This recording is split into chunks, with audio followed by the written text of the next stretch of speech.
बिस्मिल्लाहिर्रहमानिर्रहीम। तो जी हाँ पाकिस्तानियों, जैसा कि आप लोगों को पता है किया ने अपनी पिकांटो गाड़ी ऑलरेडी पाकिस्तान के अंदर लॉन्च कर दी है। उसकी कीमत की वजह से ज़्यादातर लोगों ने उसको इतना ख़ास तौर पर ज़्यादा पसंद नहीं किया और अब जो है किया प्लान कर रहा है अपना इलेक्ट्रिक वेरिएंट पिकांटो का लॉन्च करने का। तो वीडियो के अंदर हम डिस्कशंस करने वाले हैं इस इलेक्ट्रिक किया पिकांटो के बारे में। तो वही आज वीडियो को देखने से पहले लाइक करो, और अगर आप शेयर नहीं करोगे आपके करीबी दोस्तों को कैसे पता चलेगा कि पिकांटो का इलेक्ट्रिक वेरिएंट भी अब आ रहा है। सब्सक्राइब करें टेक.pk यूट्यूब चैनल को और साथ में इस बेल के आइकन को दबा दीजिए मेरी वीडियो सबसे पहले हासिल करने के लिए। जी हाँ पाकिस्तानियों, जैसा कि आप लोगों को पता है पिकांटो ऑलरेडी पाकिस्तान के अंदर आ चुकी है और बहुत ज़्यादा पाकिस्तानी जो हैं वो बड़े डिप्रेस हैं और बड़े खफा भी है और उनका दिल भी टूटा है कि गाड़ी की प्राइस बहुत ज़्यादा है। एक आम कंज्यूमर के हाथ से अब जो है ये मिड सेगमेंट की गाड़ी भी तकरीबन निकल चुकी है 20 लाख रुपए में। यहाँ पर आपको बता चलूँ कि ये आप प्लान कर रहा है अपना कम्प्लीटली इलेक्ट्रिक वेरिएंट पिकांटो का इंट्रोड्यूस करने का।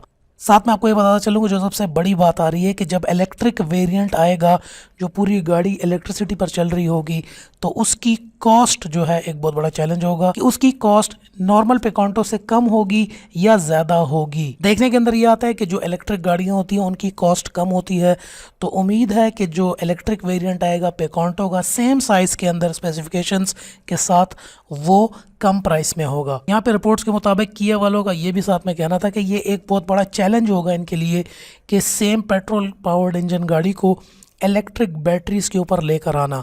लेकिन साथ में किया का ये भी कहना था कि इन्होंने ये आज या कल करना ज़रूर है, क्योंकि all over the world trends जो हैं वो इलेक्ट्रिक व्हीकल टेक्नोलॉजी के ऊपर जा रहे हैं। हमारे यहाँ अब आपको पता है किया यूरो 2 के अंदर लॉन्च हुई है, जिसके ऊपर लोगों ने बहुत शोर मचाया, जबकि यूरोप यूएस के अंदर यूरो 6 चल रहा है। असल में यूरो 6 और यूरो 2 जो होता है ये एमिशन के स्टैंडर्ड्स होते हैं। जितने भी all over the world government जो है वो कार कंपनीज के ऊपर रिस्ट्रिक्शंस लगाती हैं, उनको ये कि आपकी जो गाड़ी बनेगी वो इससे ज़्यादा कार्बन डाइऑक्साइड धुआं नहीं निकालेगी, इससे ज़्यादा पार्टिकुलेट मैटर नहीं निकालेगी, मोनोऑक्साइड नहीं निकालेगी, सल्फर नहीं निकालेगी। हमारी जो नॉर्मल गाड़ियाँ होती हैं वो बहुत ज़्यादा इन्वायरमेंट को गंदा कर रही होती हैं, तो वहाँ पर ये यूरो 2, यूरो 3, यूरो 4 ये रिस्ट्रिक्शंस है, असल में वो गाड़ियों को रेस्ट्रिक्ट करते हैं। तो फिर कार मैन्युफैक्चरर्स जो हैं उस हिसाब से इंजन बनाते हैं जो कि एनवायरनमेंट को कम गंदा करता है, जिसको फिर हम यूरो 2, यूरो 3, यूरो 4 कहते हैं। तो आज हो या कल हो इलेक्ट्रिक के ऊपर शिफ्ट करना हर मैन्युफैक्चरर जो है अब वो जा रहा है। यहाँ पर आपको ये बता चलूँ कि किया जो भी अपनी गाड़ी इंटरनेशनली लॉन्च करता है साथ में उसका इलेक्ट्रिक वेरिएंट भी लेकर आ जाता है, क्योंकि अब ये all over the world international market की डिमांड है इलेक्ट्रिक गाड़ी भी। जैसे कि पिकांटो आई है पेट्रोल पावर्ड, तो पिकांटो का अब इलेक्ट्रिक पावर्ड कंप्लीट यही गाड़ी स्पेसिफिकेशन के साथ इलेक्ट्रिक इंजन के साथ गाड़ी आएगी। साथ में किया वालों को ये कहना था कि हमारे लिए एक बहुत बड़ा चैलेंज होगा कि हम जो ईवीज बनाएंगे, इलेक्ट्रिक व्हीकल जो हैं, इसके अंदर प्रॉफिटेबिलिटी निकालना बड़ा मुश्किल होता है, क्योंकि ये गाड़ियाँ सस्ती होती हैं और जितनी भी ये मिड सेगमेंट की गाड़ियाँ ये ऑल ओवर मैन्युफैक्चरर्स जितने भी मैन्युफैक्चरर्स हैं दुनिया के अंदर वो इस मिड सेगमेंट से ये प्रॉफिट मार्जिन उनका बहुत कम होता है।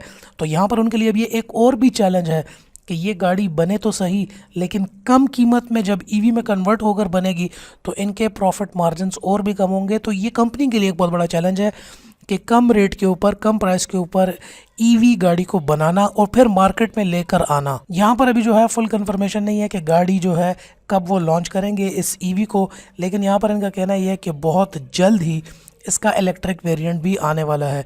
तो मेरा आप लोगों से सवाल ये है, सवाल ज़रा गौर से सुनिएगा और उसका जवाब आप नीचे कमेंट में भी दे सकते हैं और हमारे फेसबुक ग्रुप में भी आकर डिस्कशन कर सकते हैं।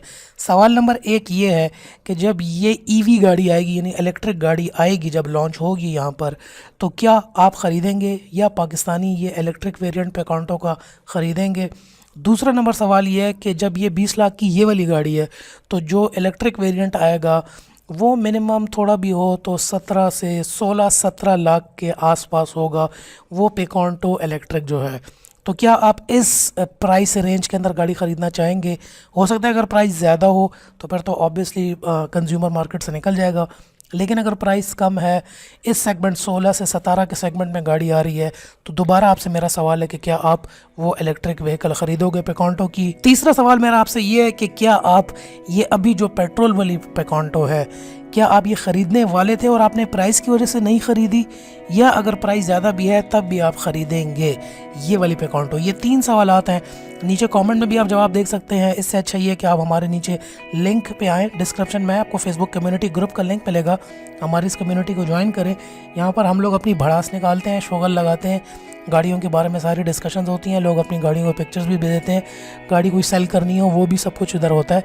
तो आओ ये ग्रुप भी ज्वाइन कर लो, उसके अंदर इन सवालों के जवाब भी दो, उधर गपशप लगाते हैं। उम्मीद करता हूँ आपको ये वीडियो थोड़ी बहुत आज पसंद आ गई होगी। पसंद आई है तो लाइक कर दें और इसके साथ शेयर ज़रूर कर देना अपने उन दोस्तों को जो कि पेकांटो के अंदर इंटरेस्टेड हैं। मुलाकात होती है फिर आपसे नेक्स्ट वीडियो के अंदर। तब तक के लिए अपना ख्याल रखिएगा। पाकिस्तान जिंदाबाद एंड थैंक्स फॉर वॉचिंग।